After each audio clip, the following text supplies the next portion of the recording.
I'm riding a road train called Lazy Lady, 180 feet of truck and trailer. We're 200 miles south of Darwin and about to witness a unique phenomenon. The only set of traffic lights for 1,000 miles. My driver, Scotty, drops me off in the town of Catherine. I'll be seeing him later, but first there's business to do. Catherine is a small, bustling oasis in the middle of a vast, empty land. I have an appointment here with someone who'll show me the country. His name is Peter Trembath, and he's a vet. He operates out of the local airport. Well, Mudpatch.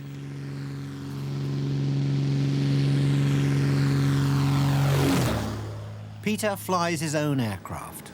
Up here, it's almost as common as driving a car. We head out over the Catherine Gorge. How wide an area do you cover? All over there. So, 1,000 k's across, I suppose. Right. But it's pretty sparsely populated. I mean, there'd only be, including Catherine Town, there'd be maybe 15,000 people. Maximum in the whole area, maybe 20,000. Really pushing it. I don't know if they really know. Are there a lot of people who come out here because they want to be, you know, want to really get away from cities, they want to live an independent life? I think they come out here because they want to get away from the law. Either that, or they want to get away from their wife, or some broken business, or, you know. Our first stop is Coolibah Airstrip. It's green and muddy. A reminder that the top end of Australia is in the tropics, and they call this season the wet. Belvic bars on the ground, Coolibah, the strip's okay. We're here to see a farmer called Bluey Pugh, or more specifically, Bluey's dear little animals. Bluey farms crocodiles, mainly for the French market. You could be looking at next year's Gucci or Cardin handbags. He also risks life and limb to collect crocodile eggs from outlying swamps. They just poke their nose out. Yeah. Wow. Amazing. Ooh. Ah. It's alien. One. Wow. Oh. He's gone. It still bite you? Yeah, but He'll give you a... What have I got to do? get him out. God. Anyway, Get him out. He's going, well, take a digit there we at go. any moment. I just want to... You're a father. I'm not going Does to do it this. I'm a feel- father. Honey, it's a crocodile. Is it a boy or a girl? I don't know yet. It's still in the egg. Woo! That is just incredible. That is amazing. It's going to be all right. You're going to be all right. The wonderful world of handbags beckons for you. Come on. There you go. There it goes. Ah. Oh, look at that. Well, I never. Comes out with the jaws open, I notice, straight away. Comes out fighting. Go on. Able to defend themselves Go on, from out day you one. go. Yeah. Where do you want to put it? Oh, just stick him up in here. Okay. Well, you're good at this, I can see. Bluey, how long do they take to hatch? What's the incubation period? At 85 days. 85 days. A lot depends on the nest Go around the temperature. world in that time? Yeah, that's right. Or less. It's a family business. Bluey's wife helps out, and he's probably hoping that Rainey, his daughter, will too. Now you're right. They're not quite so terrifying when they're... Somehow I can't see her as a crocodile farmer. Woo! Ah! Whoa! Whoa! That was a good one, eh? Oh, Grab him. come on. I've got him. Oh, you've I've done got him. well. Oh, look, I've got him. Into the basket. Look, I just want that on camera that I'm holding a crocodile. I've held a crocodile now for more than 5 seconds. I wouldn't touch this one. He's a 70-year-old breeding crocodile called Mumbles. Bluey's been kind enough to let me feed him some brumby, that is, wild horse meat. Trouble is, will he know where the horse meat ends and my arm begins? He doesn't seem to love you much. No, you obviously can... Hang on, mate. There you go.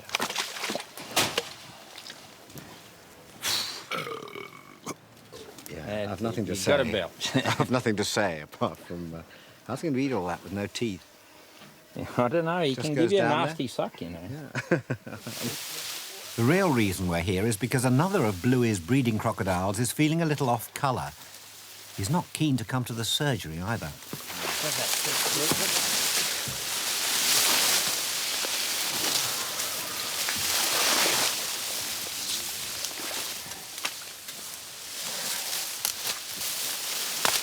You get eaten here. Bluey takes no risks. A weapon changes hands. Thank you. Right. Bluey is worried about an abscess on the crocodile's snout. It's affecting his breeding potential. Grab him now, Patrick. Jump on him. Grab his legs.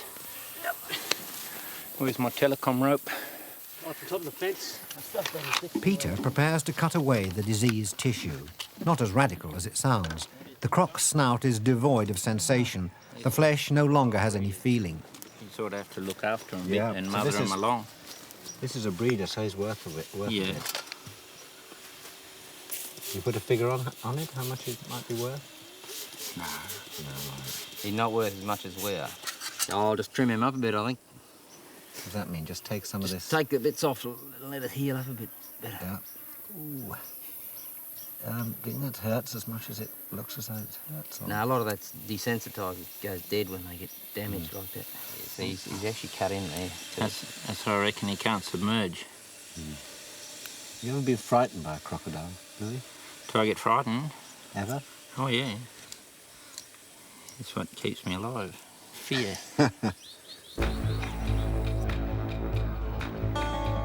A quarter of the population of the Northern Territory is Aboriginal.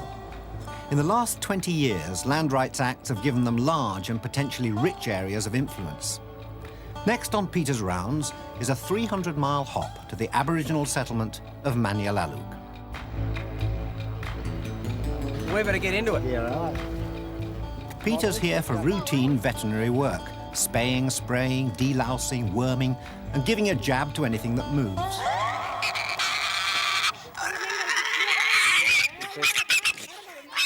All creatures, great and small, are pleased to see him.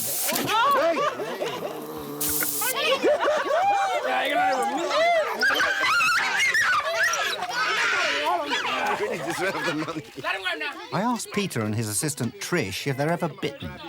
Do you want to see the scar? How many dogs are there, Peter? There's more dogs than people in the village. How many? Oh, yeah, maybe about 200-300. 200-300. Dogs are important to the Aboriginals. They still use them to hunt porcupine, snake, even kangaroo. The diseases the dogs get can easily be passed on to humans. The short ones grab you by the ankle, and the tall ones grab you by the... Oh, yeah. Just craziest dog clinic I've ever seen.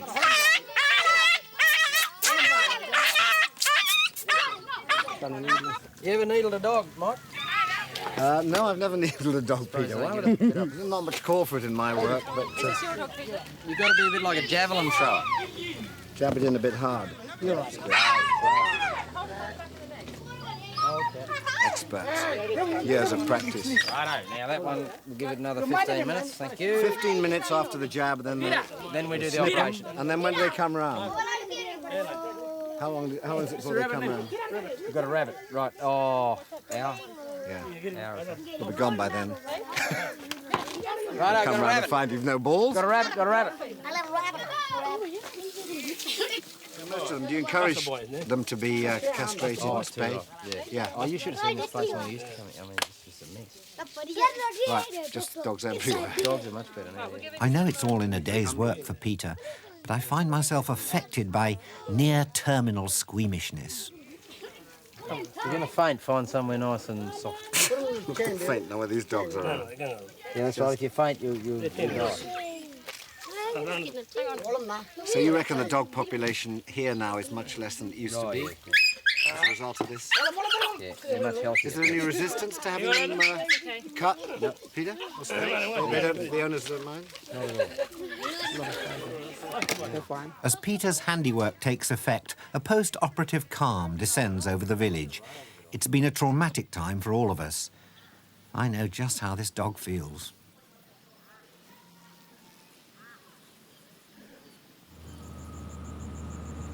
I rejoin Lazy Lady for the long haul south from Catherine to Alice Springs, the 700-mile commute she makes 2 or 3 times a week.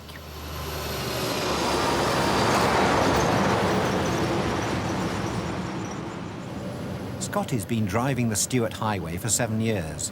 He likes to relieve the tedium with a good book. As we head for the bone-dry heart of Australia, what better than A Tale of the Sea? The gunnery officer looked down at the gun-ready lights. He looked through his glasses with the pointer fixed upon the silhouette of the Bismarck.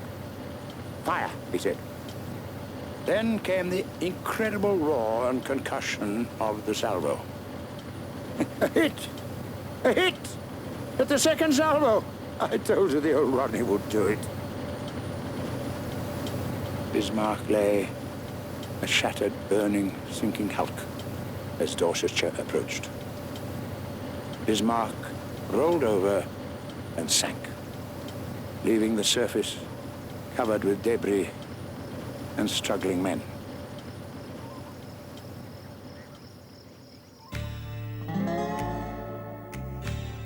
Alice was the wife of the superintendent of telegraphs. These springs were the site of a vital connection her husband built for the telegraph line in 1872. It reduced contact time between Australia and London from 3 months to 7 hours. The town was once supplied by camel trains. When real trains came along, the camels were released into the wild. Now they're trying to find them again for zoos, game parks and breeding. This is camel country.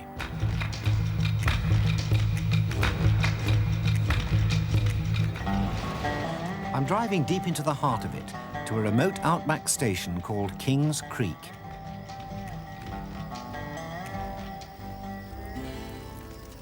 Here I meet Ian Conway and his team of jackaroos, men and a woman who capture wild camels.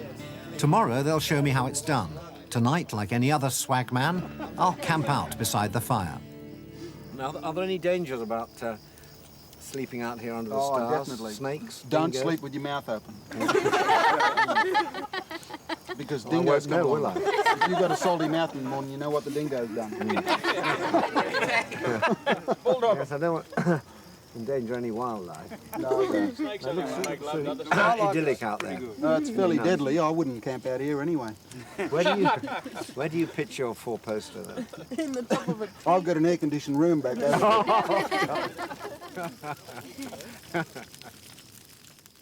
The night passes comfortably under cool, clear skies. I wake to a wonderful smell hanging in the desert air. Breakfast. Full English breakfast. Cooked the Australian way, of course.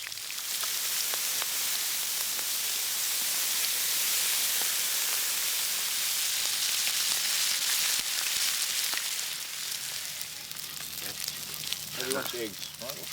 Yeah, all night cooking those. I've had some strange dreams about camel mustering, but I've a feeling none of them will be stranger than reality. Yep, that's it.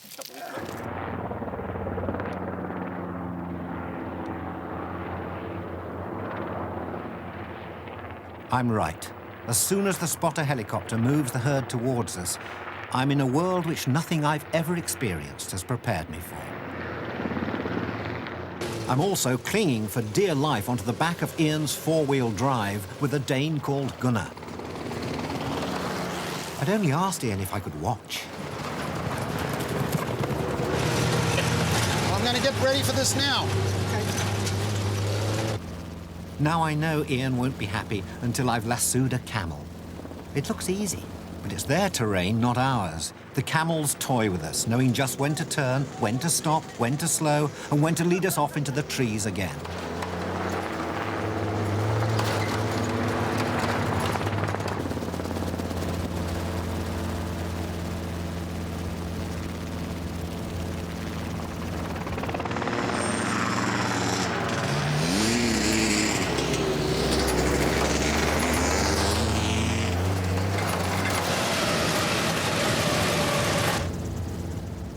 After a while, lassoing seems a complete irrelevance. All my energy goes into staying on board.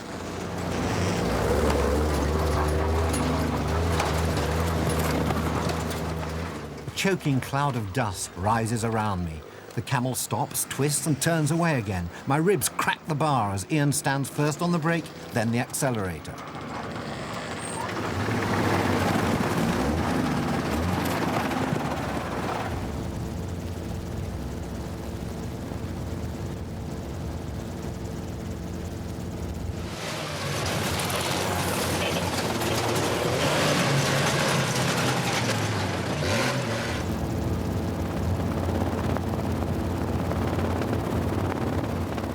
Eventually, we're lucky. Well, he's lucky. I've missed it again. We've got a camel. Now we've got to persuade it to come quietly. Now go around it. Well, shall I take this? Yeah, you can hang on to that, mate. Oh, right. Pull on her. Pull on her now. Pull on her. Thorns all over from the bushes. Pull on her. Pull her hard, that rope. Go back around more, wait. Grab it more. Now you can stop it. Yeah. Let me sit on her. Yep. Oh my God. I tell you, I've never done anything like that in my whole life. In all these damn fool series, I've never done anything as bloody thing in my life. Christ. So they go on about the adrenaline high. Here you go, mate. I got it now. Now you can stop it.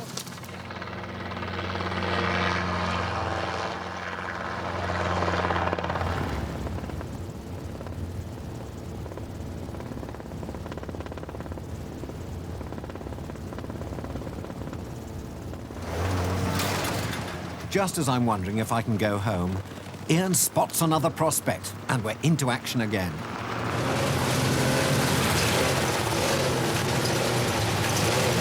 Right on, Michael! She's yours! All yours, mate! All yours! All yours! Right, now, go! You got him! You got him! Fantastic!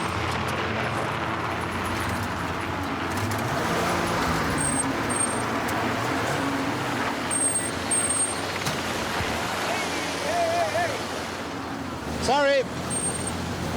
Sorry.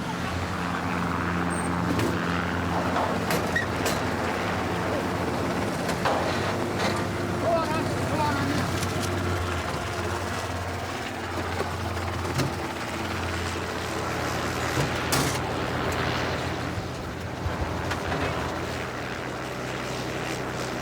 The whole process of roping is messy and undignified, but we see no camels hurt. Apart from anything else, Ian knows that the better he can look after them, the better the price. I don't think he's quite so worried about me. You've done a wonderful job. Tell you what, You did a wonderful job. It was a good job you Didn't picked stand this much one in out of the herd, you know, otherwise we would never have had this. Look how docile it is. You wouldn't think that she'd just come out of a wild herd. You could just about give her a kiss. Only things you've got to watch for these camels is they suck very hard. Yeah, well, I'm not going to get too close to that little one. She's got a lovely face, a sort of tolerant, kind of patient. She's quite I feel I want to apologise. happy sitting there. Yeah, well, why Sorry, don't you? old girl. No. Sorry, just... There you are. Lovely.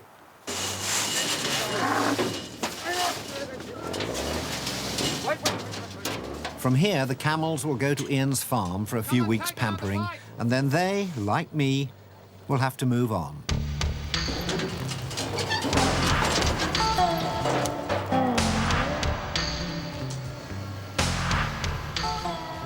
Ironically, their memory is kept alive by one of the railway trains that made them redundant.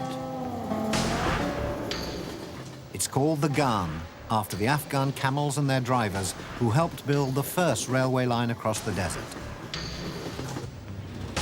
The overnight ride to Adelaide gives me a chance to rest my bumps and bruises in comfort, and to meet others with even worse problems. Good health. I hope the rest of your journey is safe.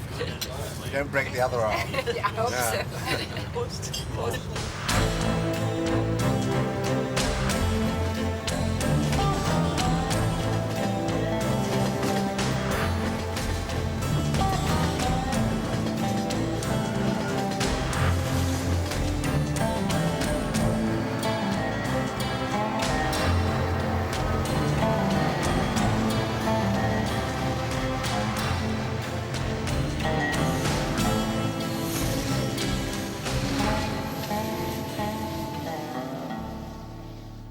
Adelaide is 900 miles from Alice and a very different lady.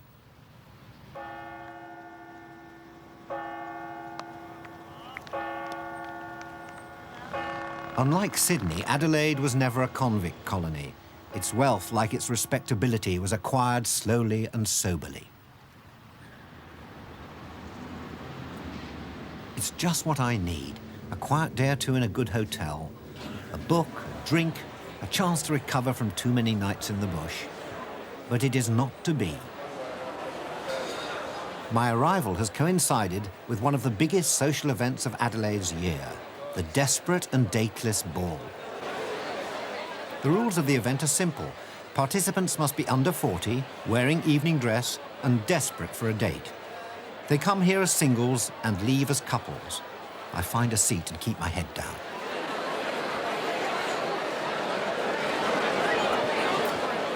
Around me, the lobby is filled with the human cost of computer dating.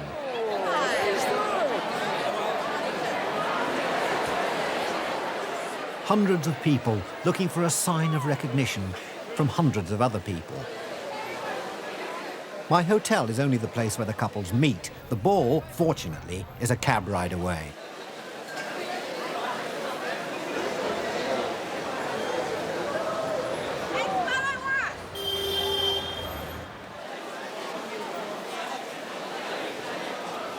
Just as peace is beginning to descend, I receive a strange proposition. I'm overage, underdressed and badly bruised, but, well, what can a gentleman do?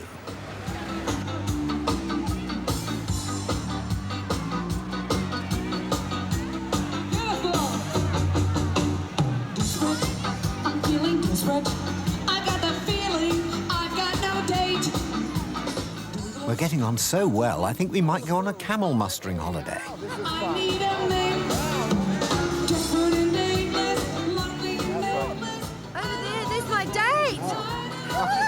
Oh, look, I'm sorry. Lonely and nameless, say goodbye to single now.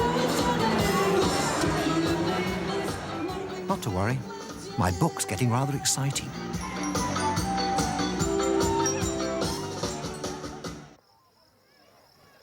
Just outside Adelaide, they have the world's only cow race.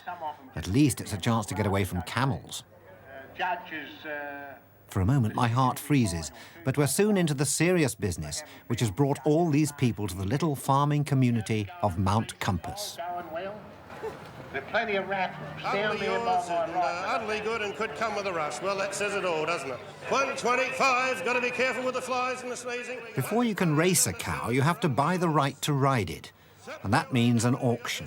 130 a bid at $130. It's down here now. 135. Bidding 40. 140 bid 5. 50. 150 now. $150 5. Done. At 155. Waiting now at 155. 60. 160 a bid. $160 he owed on 5. 165. 70. Waiting now, you're finished. I've got it on the right at $170 going once. 5. Done or done in. Sold. This strange gentleman here, I don't know his name, but you've got it, so I'm not putting up with any more of this. Come on. Come on down. I'll explain later. Not sure of your name, but it's just that was a big very mistake, good bid. Thank you very much. Come on down, sir. Well bought. Thanks to a heavy cold and $175, I've bought the right to ride my very own cow. Just take it easy. Come on. She's called Utterly Yours. I do my best to encourage some pre-race bonding. Yeah, I think it is, mate. Others don't seem to have bothered. Hello. Then the rock. Them right, gee, they're not going to get on. And that's darn Maxie Wilker. Running there, what's she doing in the race? Freeze your lasses coming on. Utterly Yours does everything I ask of her, except move. We got Reliable here. Reliable right alongside the commentary stand, and it's on. The Utterly Yours team decides on a more long-term strategy, mainly involving staying on the cow. There's no rider on Diana. There's Diana going down there towards. There's no rider. This proves to be a highly unconventional tactic. Milker, 10. Looks as we got St John's ambulance. There's one fella down in a bad way, St John's. Oh, is that Майклом Пейлином over there? Our next masterstroke is to develop a special racing diet. And there goes Dung Fling over there on its own without a rider. Thinking, what a bunch of mugs these people are. Dung Fling that was, one down over there. What's going on with 12 up there? That's Daisy. What a muck up there, Cookie. Yeah, well, it looks like he's hanging on for dear life up there. He's going to be on television all over the world. And all he can think about... Our fuel injection system is working wonders. Now we're motoring. I can get my oats later on, then. Lovely. Thanks, Dave. Oh, you get some tea, Doc? Just what I wanted. It's really on. Now, we got someone down. I think that's one of the Mount Barker fellas, too, if I... Not right? Whilst more eager riders are being carried off, I romp home in second place, 12.5 minutes behind the winner. They were mucking around and giving me mouth to mouth, but...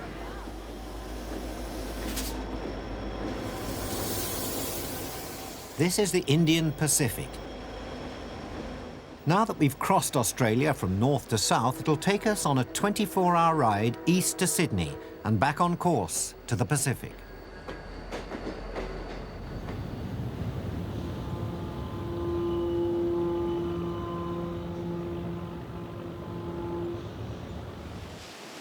A few miles up the Pacific coast is one of Australia's booming exports. It's a soap opera called Home and Away. I'd come to see what makes it so successful and find them short of an actor. Well, we might just even out that skin tone there and we'll be laughing. Action! The formula seems easy enough. Good, clean entertainment. I think I might be going to change all that. Oh, that's good, yeah. Something, a bit of rubber, some Rip colour. curl. Yeah, yes, something well. like that might be more the go. Action. There he is. Where? Over there. That's Dylan. Oh. No, he's over there. As the characters loved by millions go through their paces, I slip into something subtle. Now, where's my dialogue coach? Action. I may have only been given 2 lines, but they're pretty tricky. Sorry, I was just going to head in for a bit of a dip and I suddenly... Sorry, I was just going to head in for a bit of a dip and I suddenly thought... Rehearsal lasts all of 15 seconds. Then it's time to get dressed and go for it.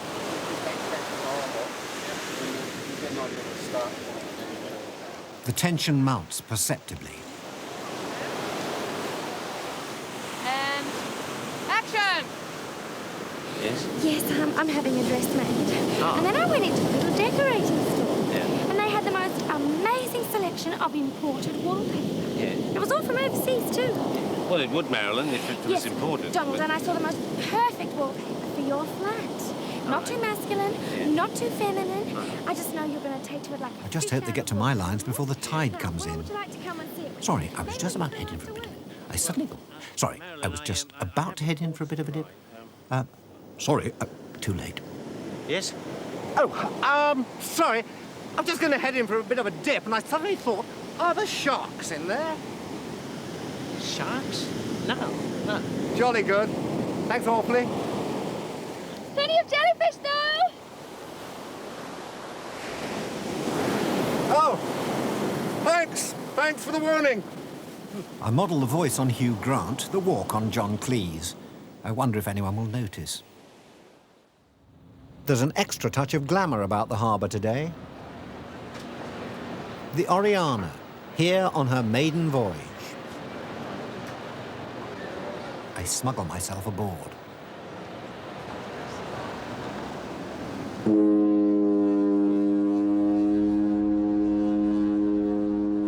This seems a perfect way to remember Sydney. And after all I've been through, a perfect way to say goodbye to Australia.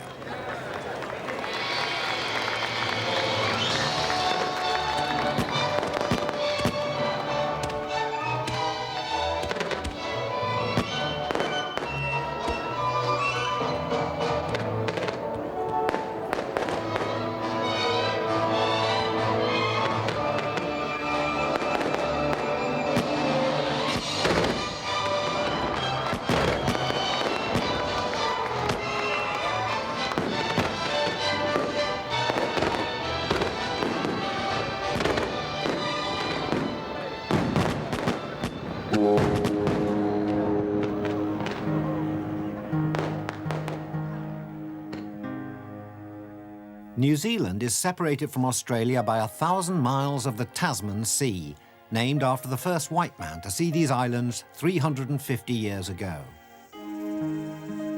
Auckland is a city of sailing boats and businesses. It has the comfortable appeal of a little big city. It's a place where you can relax, knowing each day will be much like any other.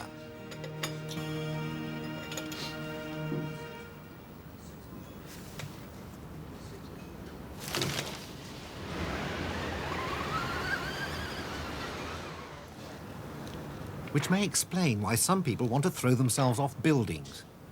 Rap jumping is the latest example of New Zealand's restless quest for what it thinks it lacks: excitement.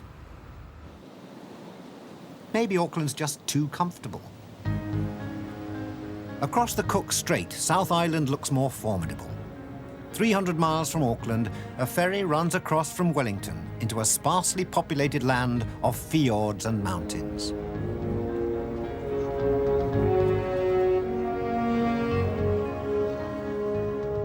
Surely here, where dark cliffs plunge into the sea and summits rise to meet us, excitement cannot be far away.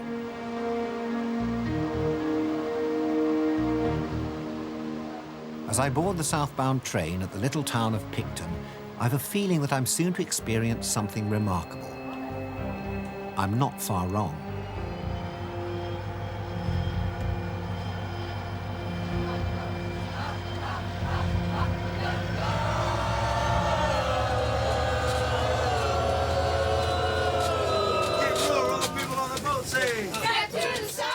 The only other occupants of my coach are a dragon boat team and their supporters returning from a regatta in Wellington. Everybody, step to the side.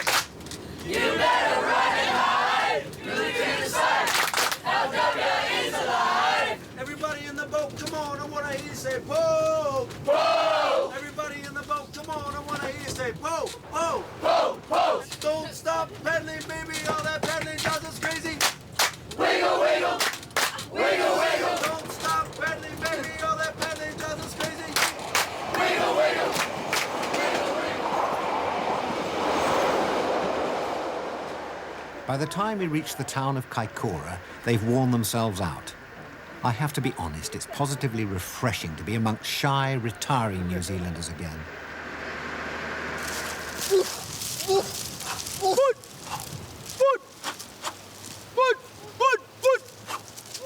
That is, until I meet the Maoris. The Maoris have a distinctive way of making you welcome. Before they can trust you, they have to issue the Maori challenge.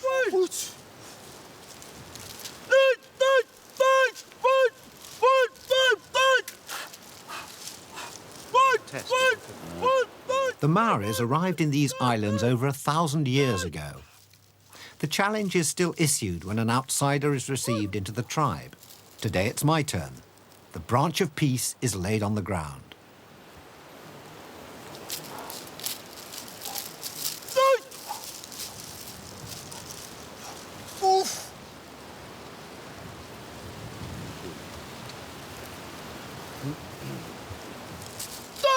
Once I've picked it up, I and my Maori sponsors can advance towards the marae, the Maori meeting place for the next stage of the ceremony. This I'm not looking forward to. Every outsider is required to give a speech and sing a song. My mind goes blank, then for some reason spins back to my childhood. You talk about traditions here and about a feeling of place being very important, a sense of where you belong. So I thought I would sing you very briefly a verse from a song that was written at the founding of the school that I went to in Shrewsbury in England, and it was written in the year 1552 for the founder of the school, King Edward. My only apology is that it's in Latin. I don't know if anyone here can translate. Maybe Rick will be able to translate into Maori later. Anyway, I'm only inflict one verse upon you, so it is the school song of Shrewsbury School. Rex Edwarde tecanamus pium fundatorem nexodales iliamus resonans sororem floreat, floreat, floreat salopia. Thank you. With head held high, I was able to go on to the hongi, the rubbing of noses which marks the acceptance of the stranger. Right, Joe. This may look like just another quaint tradition, but the reality is that Maori power and influence has never been stronger. In Kaikoura, they own and run fishing and tourist operations. They're building a new harbour. Next morning, I join one of their enterprises. I've hired a boat and a guide called Snow. We're on the lookout for sperm whales attracted inshore by favourable currents, deep water and abundant food. Just looking out for that spout's what we're doing for a starter, but yep, there he is up over there. That's quick. He's just come up from a dive. He's been down for the last 50 minutes kind of hunting on the bottom looking for food. He's breathing every 15 seconds, pretty much getting rid of all the carbon dioxide, nitrogen in his body that he's kind of accumulated over that last dive. And now he's just pretty much reoxygenating his bloodstream, getting ready to go down for that next 50 minutes. How do you know when he's going to dive? Well, just before he dives, you'll kind of do a shallow dive, take that last breath. Yeah, there he blow out, right. blow out, and then he's away now. Yeah. No, it's that's beautiful, isn't it? Magnificent. Yep.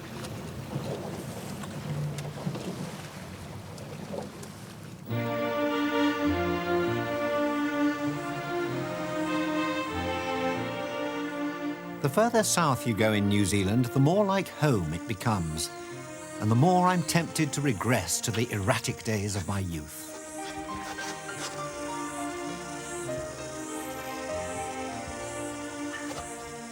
An outing on the river in Christchurch is like a dream sponsored by the British Tourist Board.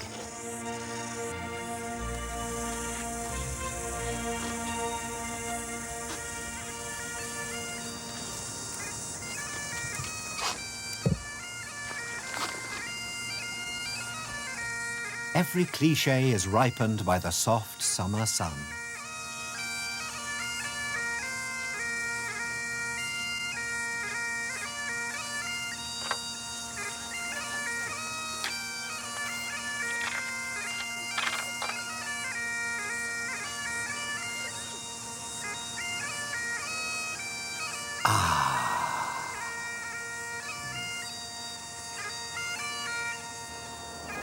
And the clichés don't stop here, as I discover when our coach heads on across the island next day. It's almost as if someone somewhere knows I've been away from home for too long. As we near the southernmost point of our circle, the number of people on the Pacific Rim is dwindling fast. They seem to have been largely replaced by sheep. For every man, woman and child in New Zealand, there are 14 sheep. They fill up the wide empty spaces of the Southland until it gets too wild even for them. Ahead of us is Mount Cook, highest peak in Australasia. So we don't want to stand on there, but we can stand over here. On the Tasman Glacier, I'm taught how not to fall down a crevasse. And then we can just take a big step across. Great. And we can carry on up to the next one. This is the easy bit. Not all the 17-mile-long glacier is walking country. We need aerial assistance.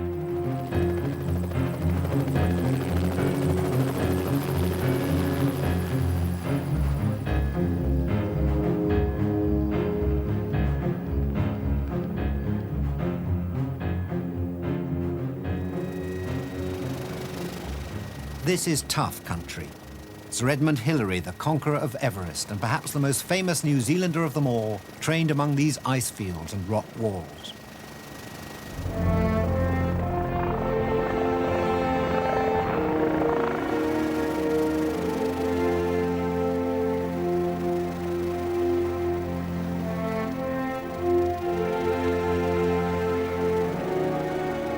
A hard, demanding environment like this strikes a deep chord in the New Zealand psyche, which brings us back to excitement. In Queenstown, excitement comes in a marketing package labelled adrenaline activities. It's not just a New Zealand phenomenon. People from all over the world come to this beautiful place to be nearly killed. For only 30 quid, you can be driven straight at a rock. The great thing about jet boating is that if you wet yourself, no one will ever know.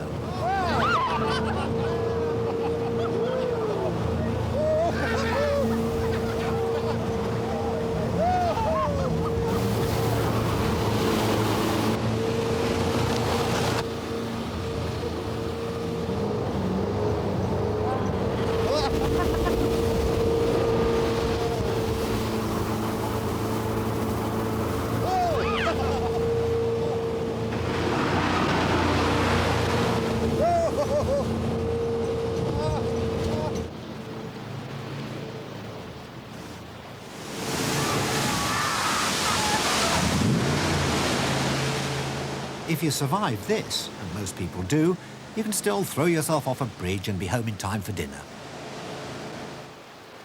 People throw themselves off the Kawara suspension bridge at the rate of 50 or 60 a day. 5, 4, 3, 2, 1, see ya!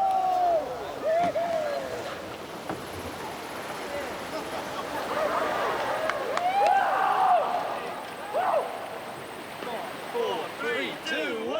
I talked to A.J. Hackett, the man who sold bungee jumping to the world, at the place where it all began. One of the things I made a point of doing at the beginning was making sure anybody could do it. The last thing I wanted was it was just a thing for men with big muscles and big penises, if you like. It wasn't for me. It's not what it's about. And so we encouraged from day one, first of all, women to jump. Then anybody who had a physical handicap would encourage them to jump and spend a lot of time with them, harnessing them up so it'll be nice and comfortable and throw them off. And we've had a policy from day one where anybody over 60 jumps for free. You want to touch the water? You want to touch water? You're crazy. Good luck. Good luck. I hope everything works. Can you go like this? Just go like this. Okay. Like that. All the way down. You got the whole. Strong. Strap them on. Here we go. Look into the bridge in front, Keith. That's your target. Okay. And just a nice, comfortable dive out. Here we go. 5, 4, 3, 2, 1. Magic. Oh, we'll do it. That should do something. Okay, Tommy. Over here we have a video camera on you. A little wave over here. Okay. Okay, it's okay. It's okay. Look out here to the bridge. Okay, big push on one. Here we go. 5, 4, 3, 2, 1. One more. We've had the trial. Here we go. This one. Look into the bridge. This time look straight up. Don't look down anymore. Okay. Okay. Here we go. Let go of this. 5, 4, 3, 2, 1.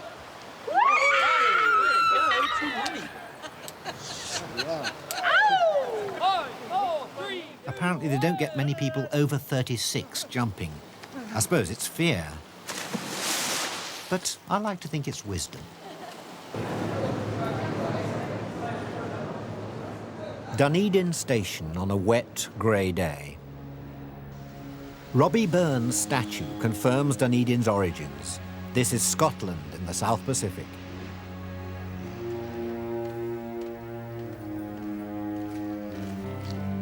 It's also the proud possessor of what is considered New Zealand's leading university, the University of Otago.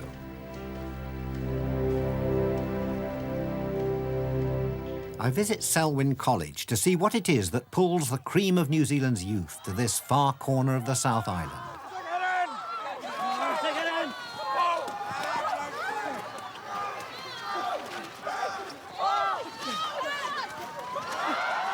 I've arrived at the start of the academic year, and already new undergraduates are learning some valuable lessons in life.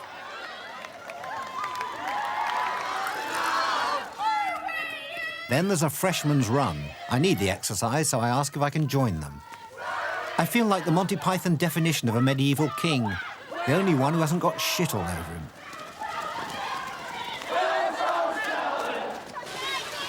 The run starts normally enough, then takes an interesting turn. Well, guys, we're enjoying it. Oh, we're loving it. Then I'm told the awful truth. I've got myself into one of the oldest initiation ceremonies at the university, the Leith Run.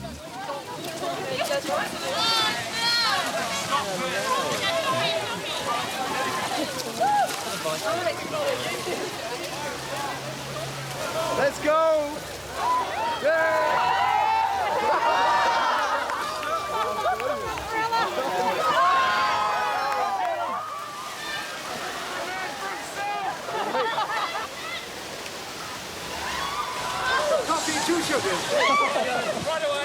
The Leith Run isn't a run at all, more of a hobble. And just in case the students are enjoying themselves too much, their elders and betters are on the bank, adding eggs and flour to the painful recipe.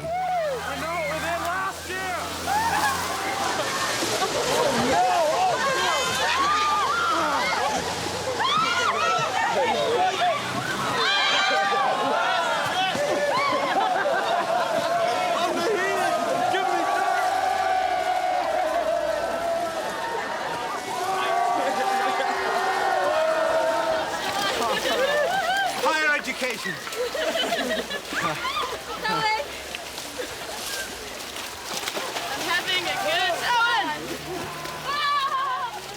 Looking on the bright side, it's been a useful chance for me to meet New Zealand's philosophers, brain surgeons, judges and prime ministers of the future.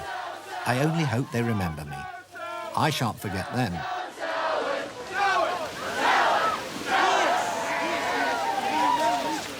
So, how's the journey going so far, Mike? Having had the benefits of an English public school education, I understand pain and pointless exercise. But second to camel mustering, that's the most uncomfortable hour I've spent.